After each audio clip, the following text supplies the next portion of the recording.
இந்த video click பண்ண அனைவருக்கும் வணக்கம். இப்போ நம்ம என்ன பார்க்க போகிறோம்னா, மிஷின் சாப்டர் 1 அச்சம் என்பது இல்லையே படத்தோடைய அஃபிஷியல் ட்ரெய்லர் தான் பார்க்க போகிறோம்.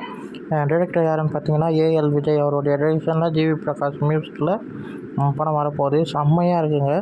அருண் விஜய் சாரோடைய ஆக்ஷன் எல்லாமே பயங்கரமாக இருக்குது, செம்மையாக இருக்குது. அப்பா பொண்ணு பாசத்தையும் ஆக்ஷனையும் மிக்ஸ் பண்ணி பயங்கரமாக ஒரு திரைப்படமாக இந்த படம் இருக்கும்னு நினைக்கிறேன். நம்ம சேனலில் ட்ரெய்லர் ரியாக்ஷன் வீடியோவாக இருக்குது, போய் பாருங்கள். எனக்கு இந்த ட்ரெய்லர் பார்க்கும்போது செம்ம ஆக்ஷன் படமாக இருக்கும்னு தோணுது. செம்மையாக இருக்குது. உங்களுக்கு இந்த படம் எப்படி இருந்ததுன்னு சொல்லுங்கள். ட்ரெய்லரை பார்க்கும்போது நம்ம சேனலை நிறைய பேர் பார்க்குறீங்க, பார்த்து நம்ம சேனலை சப்போர்ட் பண்ணுங்கள். நிறைய பேருக்கு ஷேர் பண்ணுங்கள், சப்ஸ்கிரைப் பண்ணுங்கள், என்னை மோட்டிவேஷன் பண்ணுங்கள். அடுத்த வீடியோவில் சந்திப்போம். பாய்.